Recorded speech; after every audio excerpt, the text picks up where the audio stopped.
এখন গিয়াসউদ্দিন তাহিরি সাহেব কি এই হাদিসটাকে সামনে এনে আবদুল্লাহ ইবনে আব্বাসকেও তিনি আসামির কাঠগড়ায় দাঁড় করাবেন? তিনি কি এখন আবদুল্লাহ ইবনে আব্বাসের মতো বড় সাহাবীকেও 48 ঘন্টার আলটিমেটাম দিবেন? গিয়াসউদ্দিন তাহিরি সাহেব কি এখন সাহাবায়ে কেরামের বিরুদ্ধে মামলা করতে পারবেন? সহিহুল বুখারী হাদিস নাম্বার 3902। عن ابن عباس رضي الله عنهما قال بعث رسول الله صلى الله عليه وسلم ل40 سنة فمكث بمكة 13 سنة يوحى إليه ثم أمر بالهجرة فهاجر 10 سنين ومات وهو ابن 63। ইবনু আব্বাস রাদিয়াল্লাহু আনহু থেকে বর্ণিত, তিনি বলেন, রাসূল সাল্লাল্লাহু আলাইহি ওয়াসাল্লামকে নবুয়ত প্রদান করা হয়েছে মূলত 40 বছর বয়সে। অতঃপর তিনি 13টি বছর মক্কায় অবস্থান করেন এবং 10 বছর তিনি মদিনাতে অবস্থান করেন। অতঃপর 63 বছর বয়সে তিনি দুনিয়া থেকে বিদায় গ্রহণ করেন। এখন গিয়াসউদ্দিন তাহিরি সাহেব কি এই হাদিসটাকে সামনে এনে আবদুল্লাহ ইবনে আব্বাসকেও তিনি আসামির কাঠগড়ায় দাঁড় করাবেন? তিনি কি এখন আবদুল্লাহ ইবনে আব্বাসের মতো বড় সাহাবীকেও 48 ঘন্টার আলটিমেটাম দিবেন? গিয়াসউদ্দিন তাহিরি সাহেব কি এখন সাহাবায়ে কেরামের বিরুদ্ধে মামলা করতে পারবেন? আরো চমৎকার পয়েন্ট হচ্ছে, এটা তো গেল ইবনে আব্বাসের বর্ণনার হাদিস। তাহলে সাহাবায়ে কেরামের এই হাদিস যদি আমি নাও নেই, তাহলে রাসূলের মুখের বাণী কি? রাসূল সাল্লাল্লাহু আলাইহি ওয়াসাল্লাম তিনি কি বলছেন? সহিহ মুসলিম হাদিস নাম্বার 5833।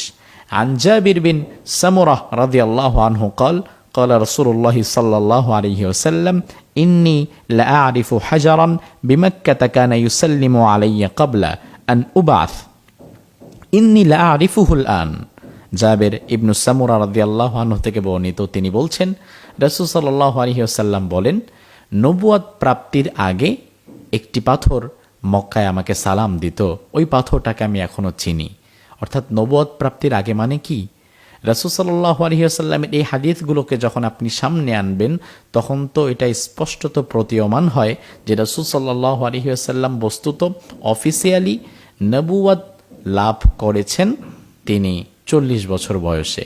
ইসহাক আলাইহিস সালামের জন্মের পূর্বেই আল্লাহ সুবহানাহু ওয়া তাআলা কোরআনুল কারীমে বলছেন, ওয়াবাশশারনাহু বিইসহাক নাবিয়্যাম মিনাস সালিহিন, আমি ইসহাককে একজন সালেহ এবং নবী হিসাবে প্রেরিত করছি, মনোনয়ন করেছি। আল্লাহ সুবহানাহু ওয়া তাআলা কোরআনুল কারীমের আরেক আয়াতে বলছেন, ওয়া ইয আখাযাল্লাহু মিসাকান নাবিয়্যিন, আমি নবীদের কাছ থেকে একটি ওয়াদা গ্রহণ করেছি। তো নবীগণের কাছ থেকে এই ওয়াদা কখন গ্রহণ করা হয়েছে? সেটা আলমে আরওয়াহতে, রূহের জগতে গ্রহণ করা হয়েছে। তার মানে এখানে দুটো বিষয় লক্ষ্য করবেন। একটা বিষয় হচ্ছে, রাসূল সাল্লাল্লাহু আলাইহি ওয়াসাল্লাম এক হাদিসে বলছেন, কুনতু নাবিয়্যান ওয়া আদম বাইনার রূহি ওয়াল জাসাদ, আদম যখন তার দেহ আকৃতির মাঝে অবশিষ্ট ছিল, যখন আদমের পূর্ণ আকৃতি শেষ হয়নি, তার মাঝে রূহ আসেনি, ওই অনাদিকাল থেকে আমি নবী ছিলাম।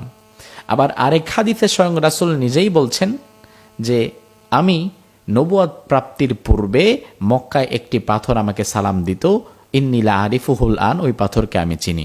আব্দুল্লাহ ইবনে আব্বাসও বলছেন যে রাসূল সাল্লাল্লাহু আলাইহি ওয়াসাল্লাম 40 বছর বয়সে নবুয়ত প্রাপ্ত হয়েছেন। তাহলে এই দুটো হাদিস কি সাংঘর্ষিক?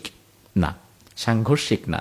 এই হাদিসগুলোকে পর্যালোচনা করতে গিয়ে আপনি যখন মিলিয়ে নেবেন, তখন দেখবেন আসলে এটা চিন্তাগত কিছুটা পার্থক্য হতে পারে, কিন্তু মূলত আসলে বিষয়টা সাংঘর্ষিক না।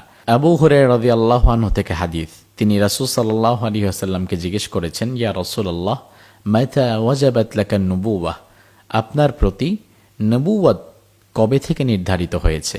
এই কথাটির ব্যাখ্যায় আল্লামা মোল্লা আলী কারি রাহিমাহুল্লাহ তিনি তার বিখ্যাত গ্রন্থ মিরকাতে লিখেছেন, আয় মাতা তাসবুতু লাকা নবুওয়াহ, অর্থাৎ আপনার জন্য মূলত নবুয়ত কখন থেকে সাব্যস্ত করা হয়েছে। রাসূল সাল্লাল্লাহু আলাইহি ওয়াসাল্লাম কিন্তু আবু হুরায়রা রাদিয়াল্লাহু আনহুর কথার প্রেক্ষিতে জবাব দিয়েছিলেন, কুনতু নাবিয়্যান ওয়া আদম বাইনার রূহি ওয়াল জাসাদ, অর্থাৎ পৃথিবীর আদি মানুষ, আদি পিতা আদম আলাইহিস সালাম, তিনি যখন তার অবয়বের মাঝে সীমাবদ্ধ ছিলেন, অর্থাৎ আদম সৃষ্টির পূর্ব থেকেই আমি মুহাম্মদুর রাসূলুল্লাহ সাল্লাল্লাহু আলাইহি ওয়াসাল্লাম নবী হিসেবে সাব্যস্ত ছিলাম। সর্বশেষ কথা হচ্ছে, নবুয়ত নির্ধারিত হওয়া এবং নবুয়ত লাভ করা এই দুটো এক বিষয় নয়। নবুয়ত আল্লাহ সুবহানাহু ওয়া তাআলা সৃষ্টির পূর্বেই বহু আগেই নির্ধারিত করে রেখেছেন, কিন্তু নবুয়তের এই গুরু দায়িত্ব আল্লাহ সুবহানাহু ওয়া তাআলা বুঝিয়ে দিয়েছেন প্রত্যেক নবীর যখন 40 বছর বয়স হয়েছে। সেই দৃষ্টিকোণ থেকে শেখ আহমদুল্লাহ হাফিজাহুল্লাহ তিনি যে কথা বলেছেন যে রাসূল সাল্লাল্লাহু আলাইহি ওয়াসাল্লাম 40 বছর বয়সে নবুয়ত লাভ করেছেন, এই কথার মাঝে কোনো দ্বিধা কিংবা সংশয় নেই, এই কথা 100% কারেক্ট।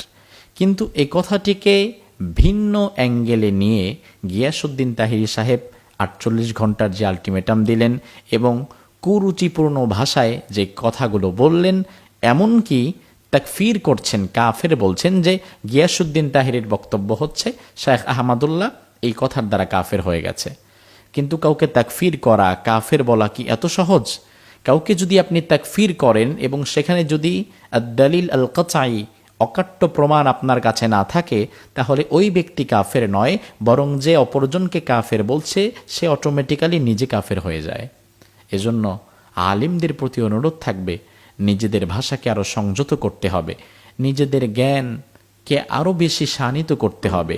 বিষয়টা যেন এমন না হয় যে আমার সামনে একটি হাদিস এসেছে আর সেই অনুযায়ী আমি বাকি সকলকে ডিনাইট করছি, বরং বিষয়টি এমনও হতে পারে এই হাদিসের সাপোর্টে আরও কিছু হাদিস হয়তো আছে, বাট সেটা আমার জ্ঞানে নেই। এই জন্য গিয়াসউদ্দিন তাহিরি সাহেবের কাছে অনুরোধ করব, মেহেরবানি করে আরেকটু পড়াশোনা করুন, এই হাদিসগুলোকে একটু যাচাই বাছাই করুন এবং অপর আলেমের বিরুদ্ধে কথা বলার আগে একটু মেহেরবানি করে ভাবুন। আসসালামু আলাইকুম সুপ্রিয় দর্শক, আপনারা তো শায়েখ ইয়াহিয়া তাকি হাফিজাউল্লাহর ভিডিওটি দেখলেন।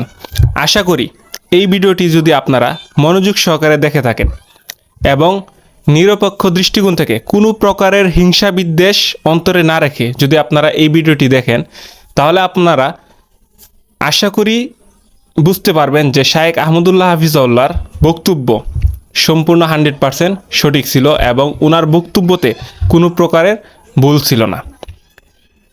এটা হয়তো আপনাদের চিন্তাগত ভুল, ঠিক আছে? কারণ ইয়াহিয়া তাকি হাফিজাউল্লাহ ভিডিওতে খুব সুন্দরভাবে দুইটি হাদিসের আলোকে স্পষ্ট করে দিয়েছেন এবং যাদের তাকদীরের বিষয়ে যাদের নলেজ আছে, যাদের তাকদীরের বিষয়ে জ্ঞান আছে, তারা এই বিষয়টি খুব ভালোভাবে বুঝতে পারবেন যে মহান আল্লাহ তাআলা তো সমস্ত সৃষ্টির প্রায় 50,000 বছর পূর্বে সব কিছু লিখে রেখেছেন, ঠিক আছে? আল্লাহ তাআলা প্রথম কলম সৃষ্টি করেছিলেন এবং কলমকে বলেছিলেন লিখো। কলম আল্লাহ তাআলাকে বলেছে যে কি লিখবো, আল্লাহ তাআলা বলেছেন যে মানে দুনিয়াতে পৃথিবীতে যা কিছু ঘটবে, কিয়ামতের পূর্বে যা কিছু ঘটবে এবং সৃষ্টি হওয়ার পর থেকে যা কিছু ঘটবে, মানে সব কিছু তুমি লিখে রাখো। তো আল্লাহ রাসূল সাল্লাল্লাহু আলাইহি ওয়াসাল্লাম যে দুনিয়াতে আসবেন এবং তিনি যে নবী হিসেবে দুনিয়াতে আসবেন, সেই বিষয়টি তখনই কলম দ্বারা লেখা হয়েছিল এবং সেই বিষয়টি নির্ধারণ করা হয়েছিল। তো নবুয়াত নির্ধারণ করা হয়েছে সব কিছু সৃষ্টির হাজার হাজার বছর পূর্বেই, আদম সৃষ্টির আগেই আল্লাহ রাসূলের নবুয়াত নির্ধারণ করা হয়েছিল এবং সেই নবুয়াত আল্লাহ রাসূলকে যখন তিনি 40 বছর বয়সে দুনিয়াতে ছিলেন, দুনিয়াতে থাকাকালীন 40 বছর বয়সে সেই নবুয়তের দায়িত্ব আল্লাহ রাসূলকে হস্তান্তর করা হয়েছে, সেই নবুয়তের দায়িত্ব অফিসিয়ালভাবে প্রদান করা হয়েছে। তো নবুয়ত প্রদান করা এক জিনিস এবং নির্ধারণ করা আরেক জিনিস। আল্লাহ রাসূলের নবুয়ত সেই পূর্বেই নির্ধারণ করা হয়েছিল, সেই তখন থেকেই তিনি নবী, কারণ যেহেতু নবুয়ত নির্ধারণ করা হয়েছে এবং দুনিয়াতে অফিসিয়ালভাবে ওনাকে নবুয়ত প্রদান করা হয়েছিল 40 বছর বয়সে, যার কারণে আল্লাহ রাসূল সাল্লাল্লাহু আলাইহি ওয়াসাল্লাম 40 বছর পর থেকে তিনি নবুয়তের কাজ শুরু করেন, দাওয়াতি কাজ শুরু করেন। এর আগে কিন্তু তিনি নবুয়তের দাওয়াতি কাজ অফিসিয়ালভাবে কিন্তু তিনি শুরু করেননি। আর তিনি তো নবী, সেই যখন থেকে লেখা হয়েছে, যখন থেকে নির্ধারণ করা হয়েছে, তখন থেকেই তো আল্লাহ রাসূল সাল্লাল্লাহু আলাইহি ওয়াসাল্লাম নবী। তো এই দুইটি বিষয়ের মধ্যে আসলে কোনো সংঘর্ষ নেই। যারা তাকদীর সম্পর্কে যাদের সুস্পষ্ট ধারণা আছে, যাদের তাকদীর সম্পর্কে যাদের জ্ঞান আছে, তারা এই বিষয়টি খুব ভালোভাবে বুঝতে পারবেন। আর যারা মাওলানা তাহিরির মতো মানে ব্যক্তি বিদ্বেষ থেকে লাফাচ্ছেন, ব্যক্তি বিদ্বেষ থেকে খুব জারছেন, তাদের কাছে তো এই বিষয়টি কেন আরও হাজার হাজার দলিল দিল তাদের কাছে, মানে শায়েখ আহমদুল্লাহ হাফিজাউল্লাহর বক্তব্য ভুল থাকবে এবং তাহিরির মতো আপনারাও শায়েখ আহমদুল্লাহকে কাফের ফতোয়া দিবেন। কারণ ব্যক্তি বিদ্বেষ থাকলে তখন ব্যক্তির সঠিক কাজটাকেও ভুল মনে করা হয় এবং একটি বিষয়কে মানে অন্য অ্যাঙ্গেলে নিয়ে মানে ভুলভাবে মানুষের কাছে উপস্থাপন করে ব্যক্তিকে ছোট করার মানে সর্বোচ্চ চেষ্টা চালানো হয়, সেটা একমাত্র ব্যক্তি বিদ্বেষ থেকে। তো শায়েখ আহমদুল্লাহর উপর আপনাদের ব্যক্তি ক্ষোভ থেকে আসলে আপনারা ওনার উপর খুব জারতেছেন। তো বিষয়টি যদি আপনারা নিরপেক্ষ দৃষ্টিকোণ দিয়ে যাচাই বাছাই করেন, তাহলে আপনারাও বুঝতে পারবেন যে এটা আসলে শায়েখ আহমদুল্লাহর বক্তব্যতে কোনো প্রকারের ভুল নেই।